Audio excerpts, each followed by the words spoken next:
اعوذ باللہ من الشیطان الرجیم بسم اللہ الرحمن الرحیم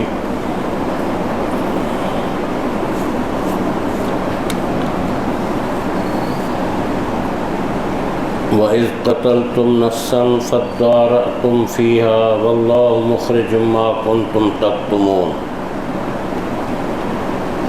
اور جب تم نے قتل کیا ایک جان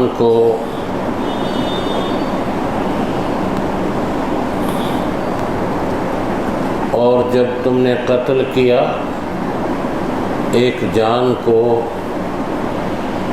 پھر تم نے جھگڑا کیا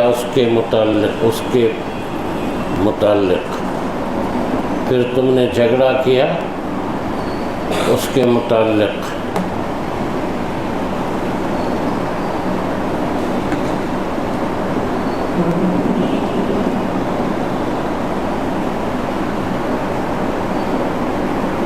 واللہ مخرج ما کنتم تکتمون، اور اللہ ظاہر کرنے والا ہے اس کو جو تم چھپاتے تھے،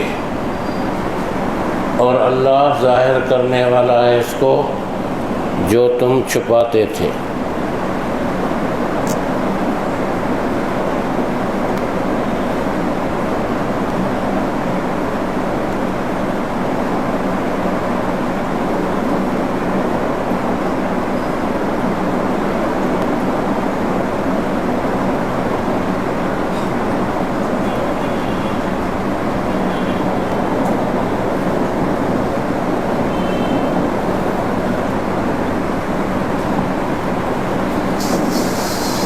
یہ دوسری آیت بھی پڑھے گی تو پھر اس کا مطلب سمجھ میں آئے گا۔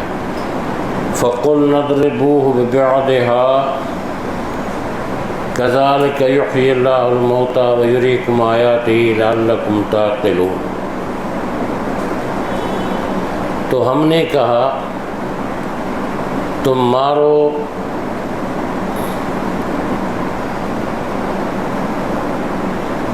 اس کو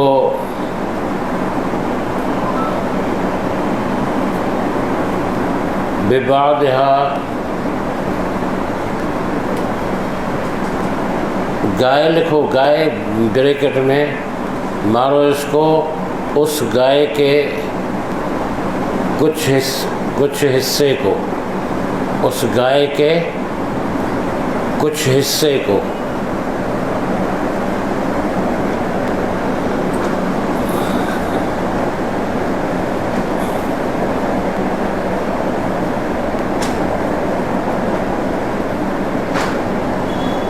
اسی طرح زندہ کرتا ہے اللہ مردوں کو، کذالک اسی طرح زندہ کرتا ہے اللہ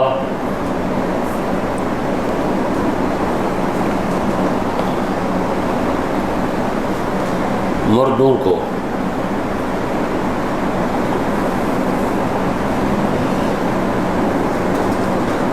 اور دکھاتا ہے تمہیں اپنی نشانیاں، آیات ہی بنا اپنی نشانی،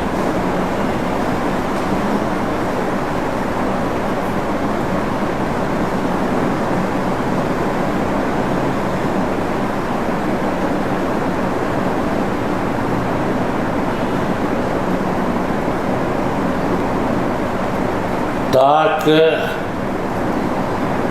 تم سمجھو، تاکہ تم سمجھو۔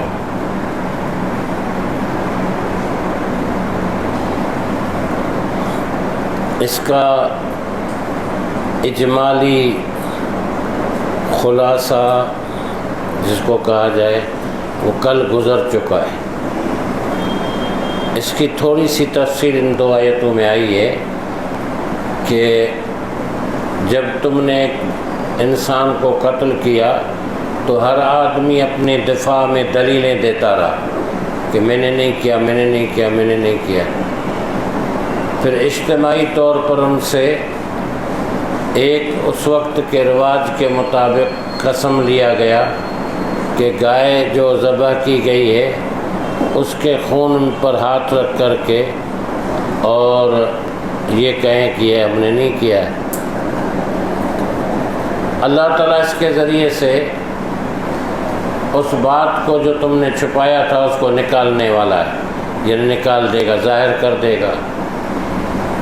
اس کے بعد ہے کہ پھر ہم نے کہا کہ گائے کے اس گوشت کو مردے کے جسم پر رکھو تو وہ بتا دے گا کہ مجھے کس نے قتل کیا ہے۔ تو تفسیروں میں یہ بات بھی آتی ہے کہ ایسا کیا گیا تو اس نے بتا دیا، اتنی زندگی اس میں آ گئی قدرتی طور پر کہ انہوں نے مجھے فلاں نے قتل کیا ہے۔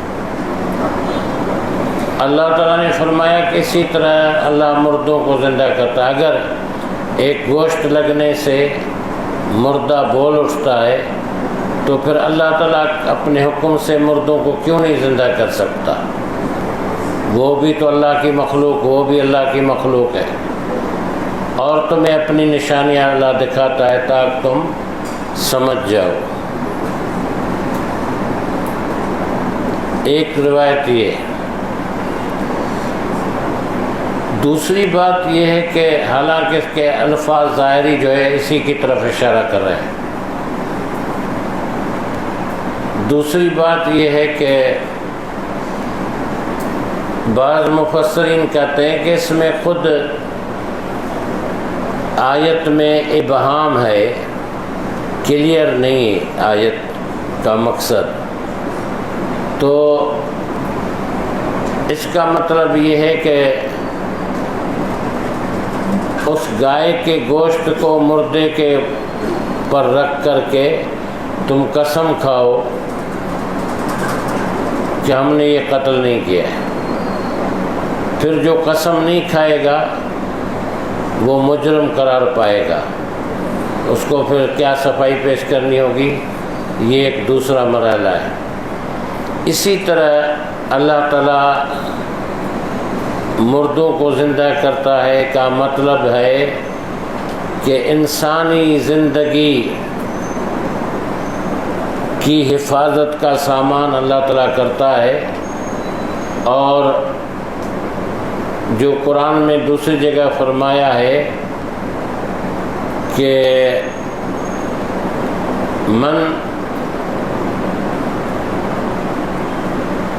احیاہا فکانما احیا الناس جمیعا، جس نے ایک انسان کو زندہ کیا اس نے تمام انسانیت کو زندہ کیا۔ یہ قانون کے طور پر ہوتا ہے، اس کا تذکرہ یہاں پر کیا گیا ہے، لیکن ظاہری عبارت جو ہے وہ یہ کہہ رہی ہے کہ اس کے گوشت کا ٹکڑا لگا کر کے اللہ نے جب فرمایا تو اللہ تعالیٰ کی قدرت اور مردوں کو زندہ کرنے کا ایک دلیل بھی اس میں بڑی آ گئی ہے کہ اللہ تعالیٰ مردوں کو زندہ کرے گا قیامت کے دن۔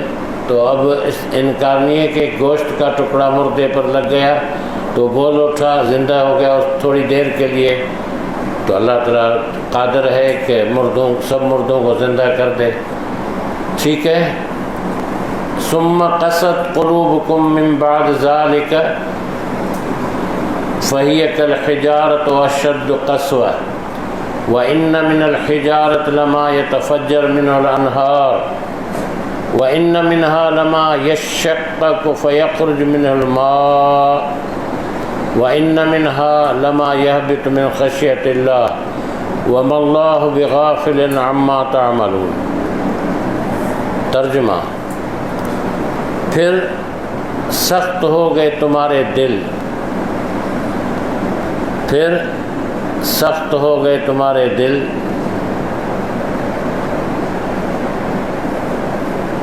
اس کے بعد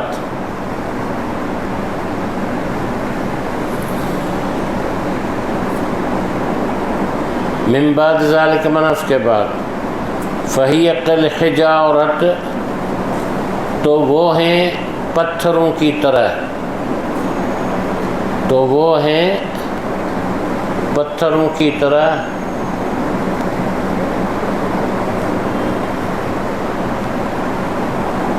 او اشد قسوہ، یا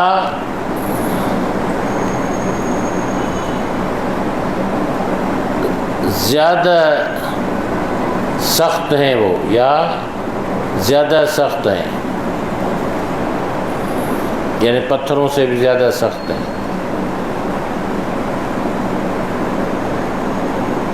وَإِنَّ مِنَ الْحِجَارَةِ، اور بے شک کچھ پتھر وہ ہیں، اور بے شک کچھ پتھر وہ ہیں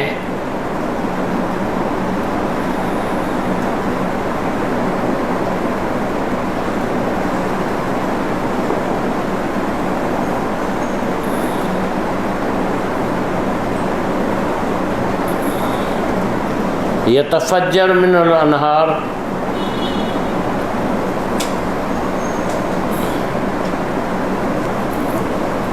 پھوٹتی یعنی جاری ہوتی ہیں، نکلتی ہیں ان سے نہریں۔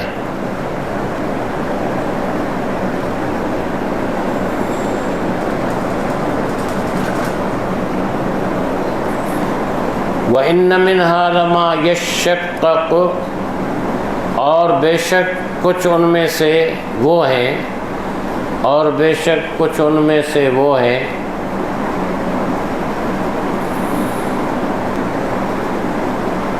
جو پھٹ پڑتے ہیں، یشقق پھٹ پڑتے ہیں،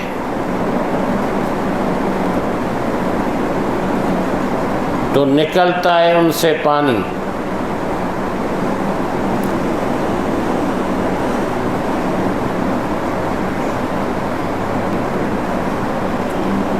اور بے شک کچھ ان میں سے وہ ہیں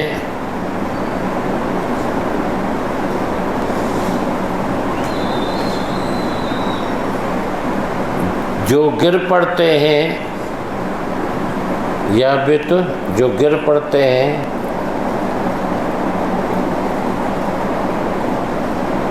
اللہ کے خوف سے۔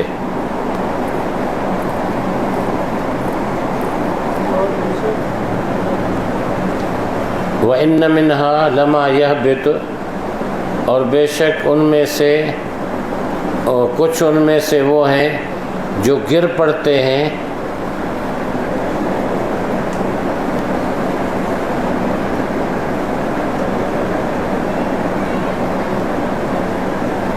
اللہ کے خوف سے،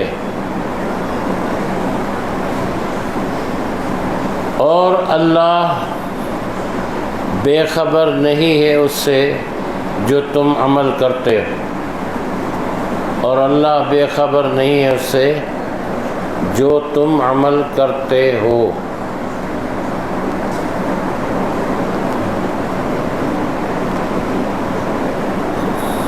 اور اللہ بے خبر نہیں ہے اس سے جو تم عمل کرتے ہو۔ یہاں پر ایک تشبیہ دی گئی ہے، بظاہر تو کلام ان کافروں کی طرف ہے، لیکن انسان کے قلب کی تشبیہ دی گئی ہے کہ انسان کے قلب پر جب زنگ آ جاتا ہے تو اگر اس نے گناہ کرنے کے بعد توبہ کر لی اور پھر نہ کرنے کا ارادہ پختہ کیا، اللہ سے عہد کیا، تو وہ نیکیوں سے وہ زنگ جو ہے ہٹ جاتا ہے، وہ زنگ ہٹ جاتا ہے۔ اور اگر اس نے ایسا نہیں کیا اور پھر وہ گناہوں میں آگے بڑھتا رہا تو وہ جو سیاہ دھبا ہے زنگ وہ بڑھتا رہتا ہے، حتیٰ کہ وہ اس کے پورے دل کو گھیر لیتا ہے۔ جب پورا دل سیاہ ہو جاتا ہے تو پھر اس کو کوئی نصیحت اثر نہیں کرتی، اس کو کوئی واعظ اثر نہیں کرتا، نصیحت اثر نہیں کرتی۔ تو اللہ تعالیٰ نے فرمایا کہ تمہارے دل جو ہے بعض کے وہ پتھر کی طرح ہے، حالانکہ پتھروں میں پھر کہا گیا کہ بعض وہ پتھر ہیں کہ جن پر پانی گرتا رہتا ہے تو وہ پھٹ جاتے ہیں اور ان میں سے چشمے جاری ہوتے ہیں، اور کچھ پتھر وہ ہیں کہ جب پھٹتے ہیں تو ان میں سے پانی نکلتا ہے، اور کچھ وہ پتھر ہیں کہ جو اللہ کے خوف سے گر پڑتے ہیں۔ اب وہ خوف کس قسم کا ہو، کوئی کڑک کی آواز آئی، زلزلہ آیا یا کوئی طوفان آیا تو پہاڑوں کی جو چوٹیاں ہیں وہ بھی گر جاتی ہیں اللہ کے خوف سے۔ تو پتھروں میں یہ خاصیت ہے، لیکن آدمی کا دل جب سخت ہو جائے تو پھر یہ ان 3 قسم کے پتھروں سے بھی زیادہ سخت ہے۔ ایک بڑی تشبیہ دی گئی، پتھر سے بھی زیادہ سخت۔ افتطمعون ان یؤمنوا لکم وقد کان فریق منهم یسمعون کلام اللہ ثم یحرفونہ من بعد ما عقلوا وهم یعلمون۔ یہ افتطمعون، حمزہ شروع میں حمزہ ہے، حمزہ معنی کیا، تم طمع رکھتے ہو، طمع رکھتے ہو، طمع طمع معنی آرزو یا امید رکھتے ہو، تم امید رکھتے ہو کہ وہ ایمان لے آئیں گے تمہارے لیے،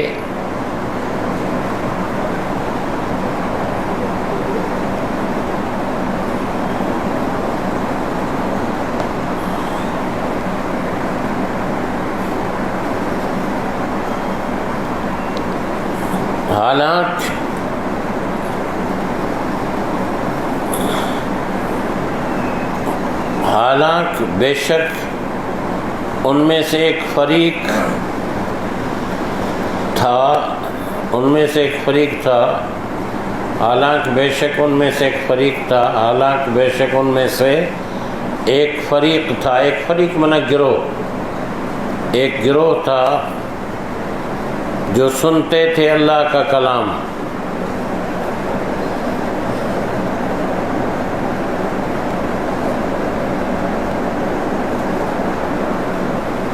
پھر تحریف کر دیتے تھے اس میں، پھر تحریف کر دیتے تھے اس میں،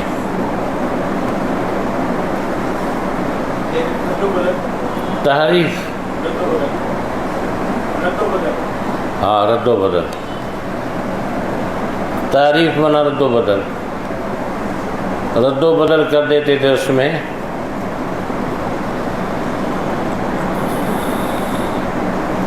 من بعد ما عقلوا، اس کے بعد جب کہ وہ اسے سمجھ چکے تھے، اس کے بعد کہ جب وہ اسے سمجھ چکے تھے، وَهُمْ يَعْلَمُونَ، اور وہ جانتے تھے۔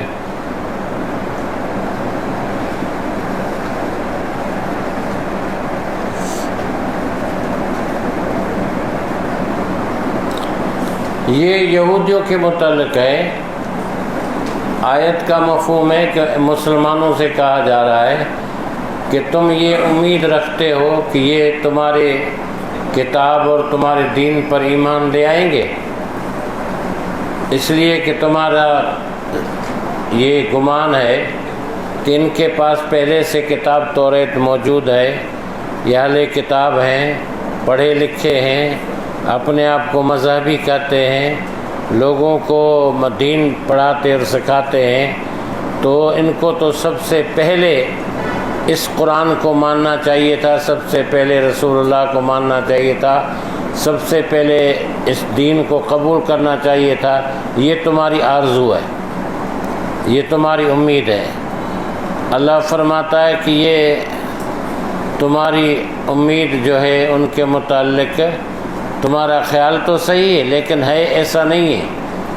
یہ ان میں سے ایک گروہ ایسا ہے کہ جو قرآن کی بات سنتے ہیں پھر اس میں رد و بدل کر دیتے ہیں، یا اپنی کتاب کی یا تورات کی بات سنتے ہیں اس میں رد و بدل کر دیتے ہیں، سمجھنے کے بعد جاننے کے بعد ایسا کرتے ہیں۔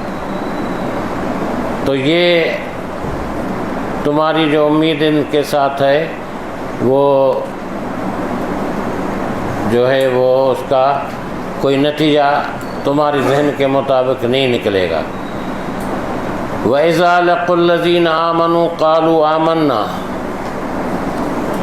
وَإِذَا خَلَا بَعْضُهُمْ إِلَىٰ بَعْضٍ قَالُوا وَتُحَدِّثُونَهُم بِمَا فَتَحَ اللَّهُ عَلَيْكُمْ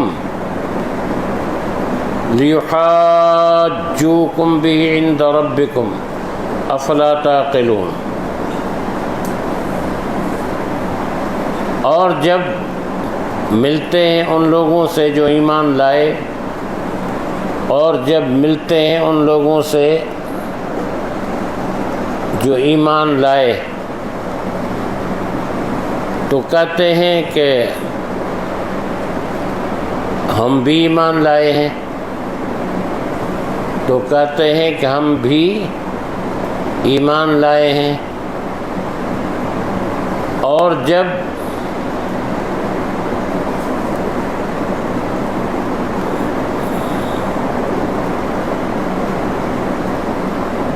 خلا اذا وَإِذَا خلا، اور جب جدا ہوتا ہے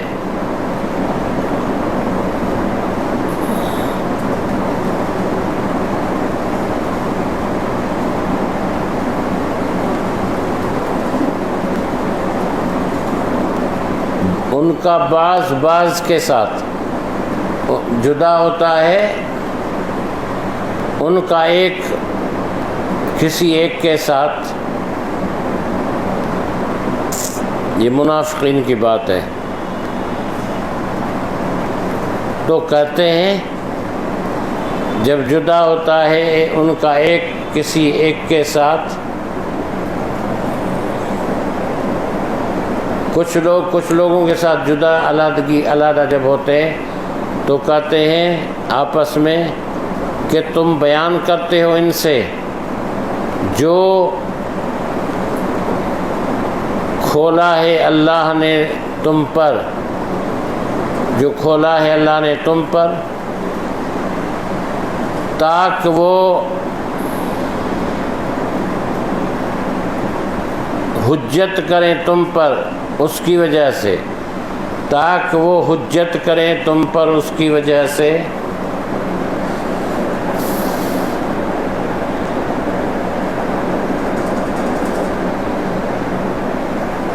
تاکہ وہ حجت کریں تم پر اس کی وجہ سے،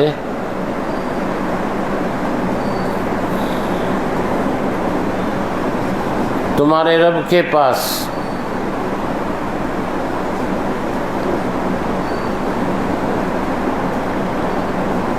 افلا تعقلون، کیا تم نہیں سمجھتے ہو؟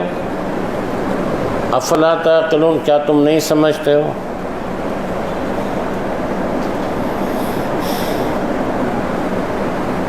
آیت کا مطلب ہے کہ یہ یہودی منافقین جو تھے جب مسلمانوں سے ملتے تھے تو کہتے تھے کہ ہم بھی تو ایمان لائے ہیں، اور جب یہ اپنے ایک دوسرے کے ساتھ ملتے تھے، بعض ملا بعض کے ساتھ، کچھ کے ساتھ اپنے والوں کے ساتھ ملتے تھے، تو وہ ان کو کہتے تھے دوسرے لوگ کہ تم مسلمانوں کے سامنے یہ بات ظاہر کیوں کرتے ہو جو اللہ تعالیٰ نے تمہیں اپنی کتاب میں بتائی ہے کہ یہ نبی سچا ہے، قرآن سچا ہے، ایمان اسلام سچا ہے، اور یہ آخری نبی ہیں، تو یہ بات جو تمہیں اللہ تعالیٰ نے بتائی ہے اپنی کتاب قرآن میں، تورات میں، یہ مسلمانوں کو کیوں بتاتے ہو؟ اگر بتاؤ گے تو قیامت کے دن مسلمان حجت پیش کریں گے تم پر کہ انہوں نے ہمیں کہا تھا، اور یہی انکار کرنے والے ہیں، تو ایسی کوئی بات ان کو بتاؤ ہی نہیں۔ یہ ان کا نفاق تھا۔ اولا یعلمون ان اللہ یعلم ما یسرون وما یعلنون، کیا وہ نہیں جانتے کہ بے شک اللہ، کیا وہ نہیں جانتے کہ بے شک اللہ جانتا ہے جو وہ چھپاتے ہیں کیا وہ نہیں جانتے کہ اللہ جانتا ہے جو وہ چھپاتے ہیں اور جو وہ ظاہر کرتے ہیں؟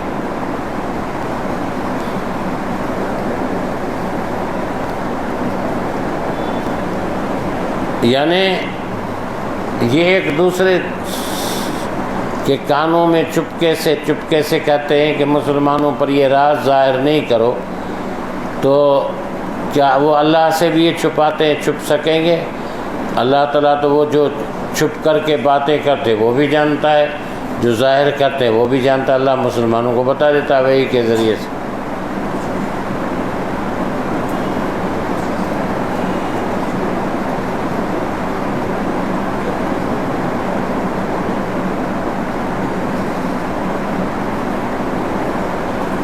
وَمِنْهُمْ أُمِّيُّونَ لَا يَعْلَمُونَ الْكِتَابَ إِلَّا أَمَانِيَّ وَإِنْهُمْ إِلَّا يَظُنُّونَ، اور ان میں سے کچھ وہ ہیں جو ان پڑھ ہیں،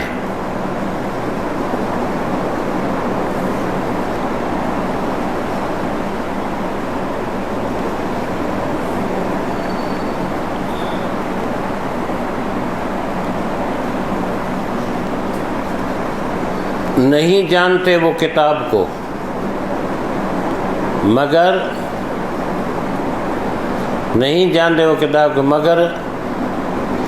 آرزوں کے ساتھ، آرزو امیدوں کے ساتھ،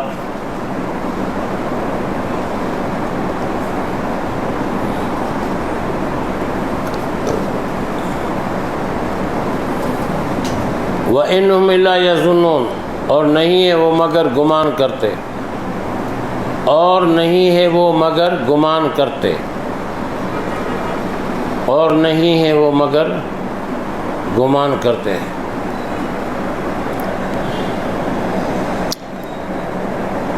آیت کا مطلب ہے کہ یہ جن کے ساتھ پاس قرآن آیا ہے مکے کے لوگ، ان میں سے بعض یعنی اکثر تو تائی ان پڑھ ہیں، وہ قرآن کتاب کو نہیں جانتے، یا پہلے کتاب کو بھی نہیں جانتے، تورات کو، اہل کتاب اگر وہ ہیں، مگر انہوں نے اس کتاب کے ساتھ بہت ساری امیدیں وابستہ کر رکھی ہے، جیسے ہمارے ہاں ایک قرآن خوانی کی جاتی ہے، اور اس کے یہ فلاں رسمی طور پر جو چیزیں ہیں وہ ہماری کتاب سے وابستہ ہیں، اس کتاب سے ہماری بھی وہ باتیں وابستہ ہیں، بہت عقیدت اور محبت اور رزق میں برکت اور مکان میں اور فلاں میں اور شفا اور بہت ساری امیدیں وابستہ ہیں، لیکن اس کتاب کا جو حشر ہم نے کیا ہے اس کا حساب کون دے گا؟ یہودی بھی اپنے کتاب کے ساتھ یہ امیدیں وابستہ کرتے تھے، لیکن اس کی ہدایات پر عمل نہیں کرتے تھے، ہم بھی یہی کرتے ہیں، بہت ساری امیدیں کہ شفا ہے، بخشش ہے، رزق میں برکت، پڑھیں گے فلاں سپارہ یا فلاں آیت تو ملے گی، یہ چیزیں ہم نے قرآن کے ساتھ وابستہ کر دی، لیکن جو قرآن کہتا ہے، جو قرآن میں ہے، اس سے ہمارا کوئی تعلق نہیں، تو یہ ہماری آرزویں ہیں، امیدیں خالی۔ فوائل للذین یکتبون الکتاب بایدیہم ثم یقولون ھذا من عند اللہ لیشتروا بہ ثمنا قلیلا فویل لہم مما کتبت ایدیہم وویل لہم مما یکسبون۔ تو ہلاکت ہے، ویل معنی ہلاکت ہے یا تباہی ہے ان لوگوں کے لیے جو لکھتے ہیں کتاب اپنے ہاتھوں سے، ان لوگوں کے لیے جو لکھتے ہیں کتاب اپنے ہاتھوں سے، پھر کہتے ہیں کہ یہ اللہ کی طرف سے، پھر کہتے ہیں کہ یہ اللہ کی طرف سے۔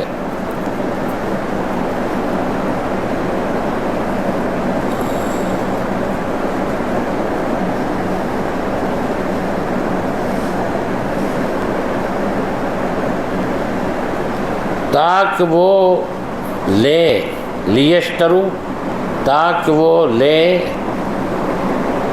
اس کے بدلے میں ثمناً قلیلا، تھوڑی سی قیمت، ثمناً قلیلا، تھوڑی سی قیمت۔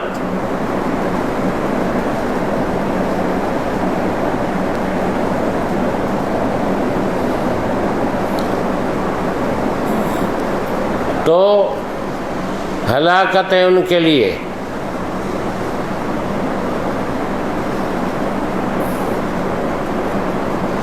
اس سبب سے جو لکھا ان کے ہاتھوں نے، اس سبب سے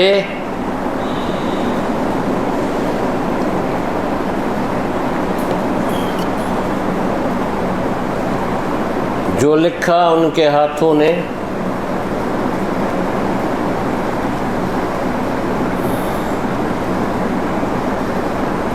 نہیں کہاں ہے، ہاں لکھا ان کے ہاتھوں نے، اور ہلاکت ہے ان کے لیے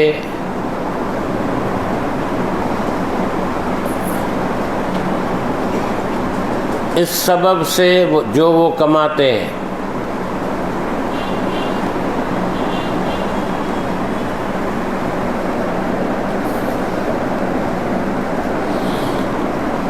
یہ ایسا تھا کہ یہود کے لوگ جو تھے وہ اپنی طرف سے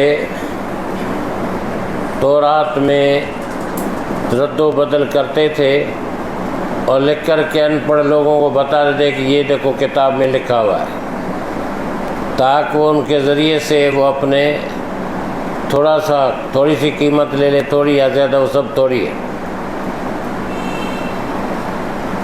اللہ فرماتا ہے اس کے ذریعے سے جو کماتے جھوٹ بول کر کے، یہ ان کے لیے ہلاکت کا ذریعہ ہے۔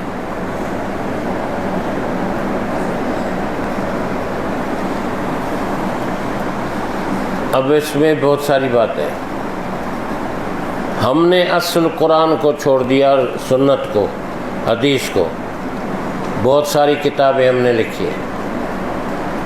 اب وہ ہر آدمی کے بغل میں وہ کتاب ہے اپنے شیخ کی، قرآن نہیں۔ اسے پوچھا جاتا ہے تو کہتے ہیں اس میں بھی تو قرآن حدیث ہے۔ تو بھائی پہلے اصل جو موجود ہے اس کو تو ٹچ کرو، پھر سمجھ میں بات نہیں آئے تو آگے دوسری چیز کرو۔ ان کی دلیل یہ ہے، جنہوں نے ایسی کتابیں لکھی ہیں، وہ کہتے ہیں کہ پبلک کے لیے ہم آسان کرتے ہیں تاکہ پبلک کبھی پڑھ ہی نہ سکے، اور جب پڑھے گی نہیں، جاہل رہے گی، تو مذہبی لوگوں کا اقتدار بھی قائم رہے گا، سیاسی لوگوں کا اقتدار بھی ان پڑھوں پر قائم رہے گا۔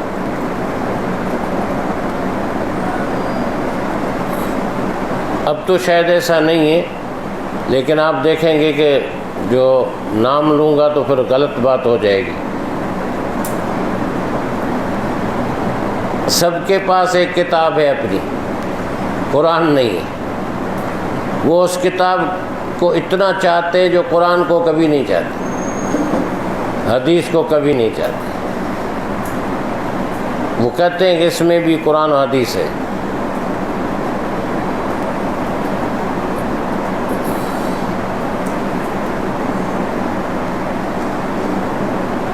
اب ہمارے بزرگوں کی ملفوظات کی طرف جائیں، مکتوبات اور ملفوظات، تو اس میں بھی پتہ نہیں کیا لکھا ہوا ہے، اللہ معاف فرمائے۔ قصص الانبیاء جو بازار سے لے کر کے ہر سال چھپتی ہے، وہ پرنٹنگ پریس والے خود ہی چھاپ کر کے بازار میں بھیج دیتے ہیں، اس میں بھی ایسی باتیں واہیات لکھی ہیں نبیوں کے بارے میں، ناقابل یقین۔ لکڑہارے کی بات، بی بی زینب کی پتہ نہیں کیا ہے وہ، اور فلاں کی اور 12 بیویوں کی باتیں، یہ کیا ہے؟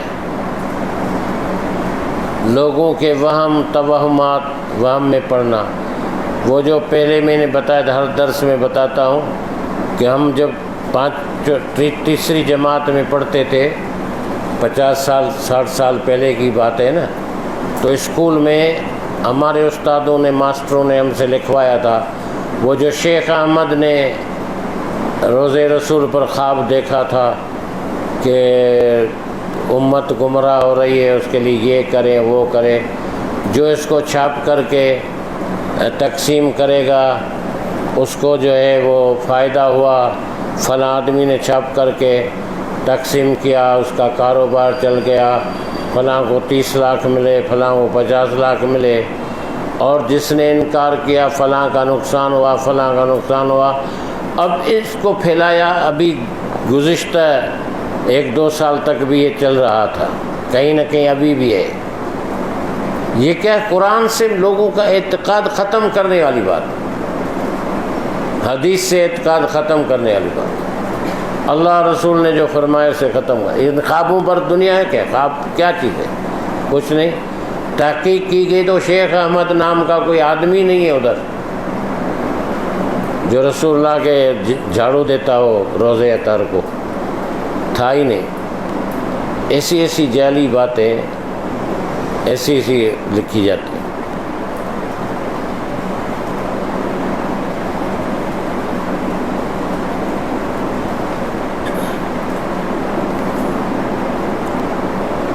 تو یہ نہ سمجھی تعلیم صحیح نہ ہونے کی وجہ سے، صحیح تعلیم نہ ہونے کی وجہ سے۔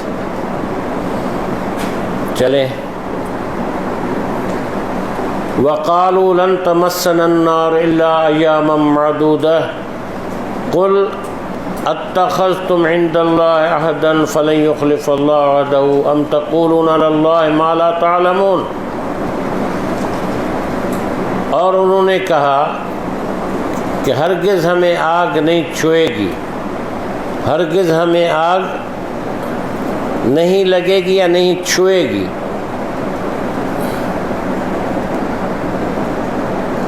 مگر چند دن گنتی کے۔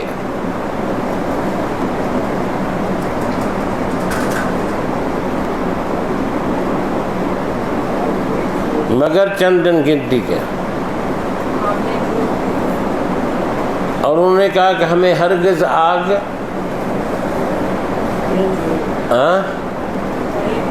چھوئے گی۔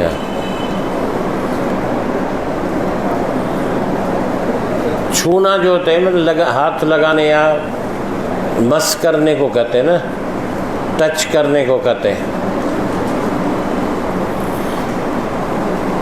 مگر چند دن گنتی کے، الا ایام معدودہ، مگر چند دن گنتی کے۔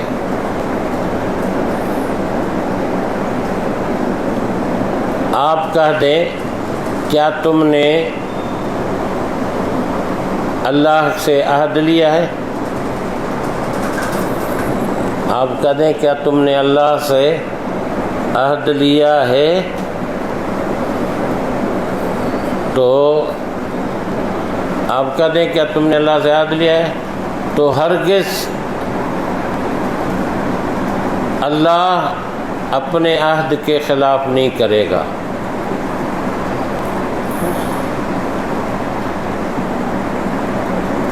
تو ہرگز اللہ اپنے عہد کے خلاف نہیں کرے گا۔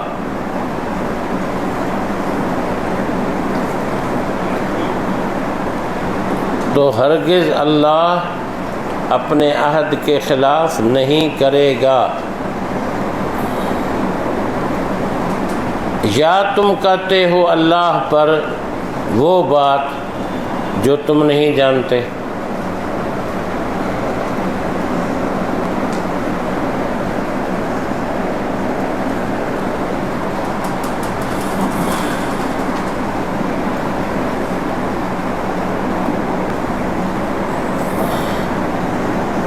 یہودیوں کے اپنے کیلنڈر کے مطابق انہوں نے دنیا کی پوری زندگی 76,000 سال لکھی ہے۔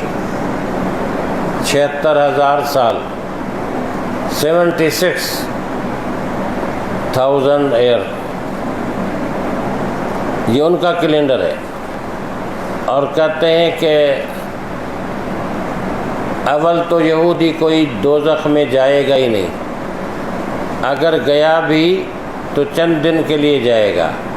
وہ چند دن کون سے؟ 40 دن جو انہوں نے گائے کے بچڑے کی پوجا کی تھی، وہ سزا ان کو ملے گی بس، اور بعض کہتے 1 ہفتہ، اور اس کے علاوہ نہیں۔ تو اللہ نے فرمایا رسول اللہ صلی اللہ علیہ وسلم آپ ان سے کہیں کہ تم نے اللہ سے کوئی وعدہ لیا ہوا ہے ایسا کہ اللہ نے تمہارے ساتھ عہد کیا ہے، یا تم اپنی طرف سے یہ بات کرتے ہو؟ تو پھر تو تمہیں عقل نہیں ہے۔ اگر اللہ نے ایسا کوئی عہد کیا تو پھر اللہ تعالیٰ تو اپنے عہد کے خلاف نہیں کرتا، لیکن اس کا کوئی ثبوت تمہارے پاس ہے ہی نہیں۔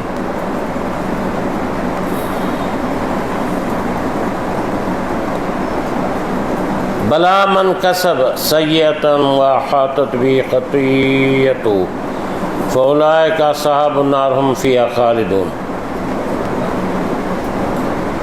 جی ہاں، بلا مانا جی ہاں، بلا کیوں نہیں، یا جی ہاں، دونوں ترجمے ہوتے۔ جس نے کمائی برائی اور گھیر لیا اس کو اس کی برائی نے،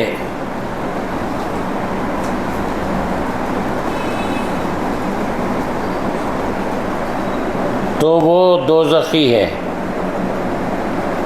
جس نے کمائی برائی اور برائی نے اس کو گھیر لیا تو وہ دوزخی ہے۔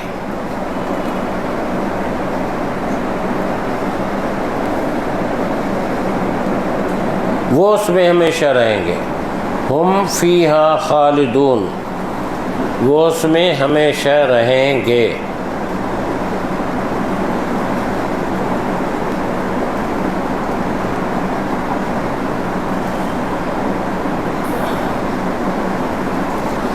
آیت کا مطلب ہے کہ ہاں ایسا یہ ہو سکتا ہے کہ جس آدمی نے گناہ میں بڑھتا رہا اور گناہ نے اس کو گھیر لیا تو وہ دوزخی ہے اور اس میں جائے گا۔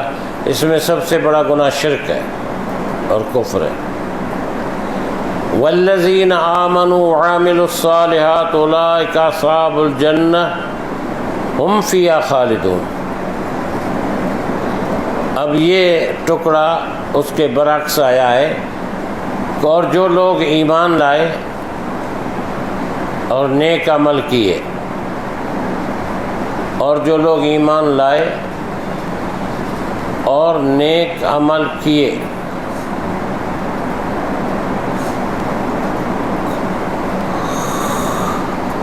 وہ جنت والے ہیں۔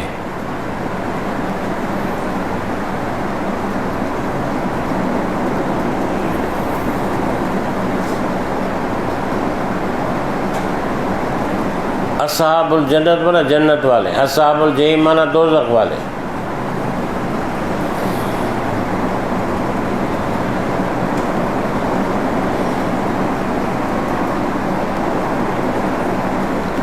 ہم فیہا خالدون، وہ اس میں ہمیشہ رہیں گے۔ جس طرح دوزخیوں کے لیے کہا گیا ہے وہ دوزخ میں ہمیشہ رہیں گے، اہل جنت کے لیے بھی کہا گیا ہے وہ اس میں ہمیشہ رہیں گے۔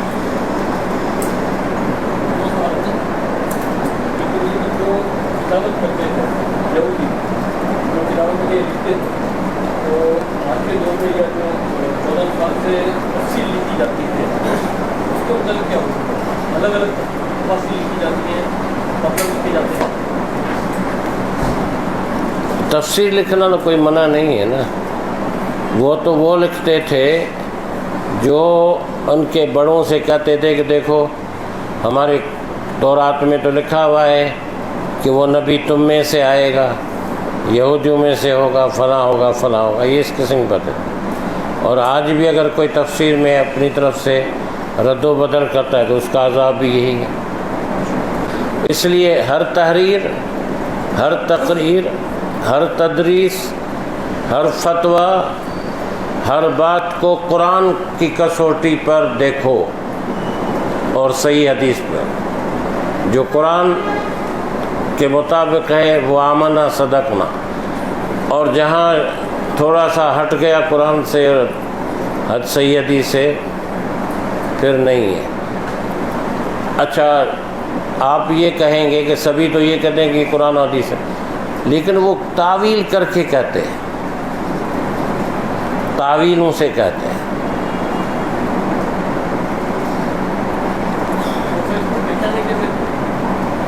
پہچانے اس سے کہ ایک آدمی مانتا ہے کہ اللہ مدد کرتا ہے، مانتا ہے، یقین ہے اس کو یا اعتقاد ہے، پھر وہ دوسروں سے مدد مانگتا ہے تو وہ کہتا ہے کہ یہ اللہ تو حقیقی مددگار ہے، یہ مجازی طور پر ہم مانگتے ہیں ان سے، مجازی طور پر۔ تو فرق پتہ ہے کیا ہے؟ جب حقیقت آپ کے سامنے ہو تو مجاز کی ضرورت نہیں ہوتی۔ ہاں علماء کرام کہیں گے، تو جب حقیقت پر عمل کرنا ممکن ہو تو مجاز کی طرف جانا جائز نہیں، جب اس پر عمل کرنا ممکن ہی نہیں تو پھر مجاز کو لیا جاتا ہے۔ یہ اصول ہے ہمارا فقہ کا اصول ہے، اور کہ حقیقت جب سامنے تو پھر ختم ہوئی بات۔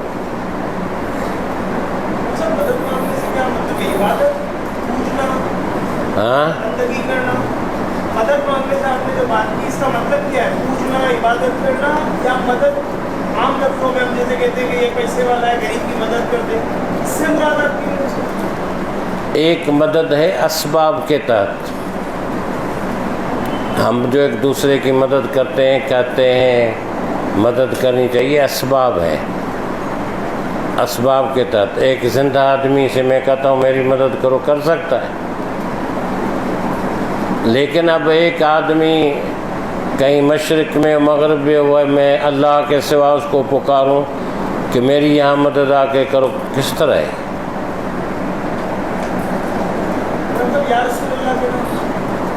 یہ مدد کے یہ مدد کے لیے نہیں آتا، یہ یا رسول اللہ مدد میں نہیں آتا۔ کیوں کہا جاتا ہے آپ مدد مانگ رہے ہو یا رسول اللہ میں نے کوئی مدد مانگ رہے ہو، یہ مانگنا ٹھیک نہیں ہے، یہ شرک ہے، کیوں کہا جاتا ہے؟ مطلب یہ جو پہ لگاتے ہیں اسلام سے کیوں لگاتے ہیں؟ وہ اس لیے لگاتے ہیں کہ ہمارے لوگ بھی اس کا وظیفہ پڑھتے ہیں نا، تو اس لیے وہ لگاتے ہیں۔ یہ ایک نظریہ کے طور پر ہے کہ یا رسول اللہ محبت کی علامت ہے، ایک محبت کی، بس اس حد تک ہے۔ الحمدللہ رب العالمین۔ لیکن یہ مشکل مسائل ہیں بھائی ہمارے لیے۔ الحمدللہ رب العالمین، الصلاۃ والسلام علی سیدنا محمد اللہم ارحمنا وانصرنا وعافنا وعدنا وارزقنا وافقنا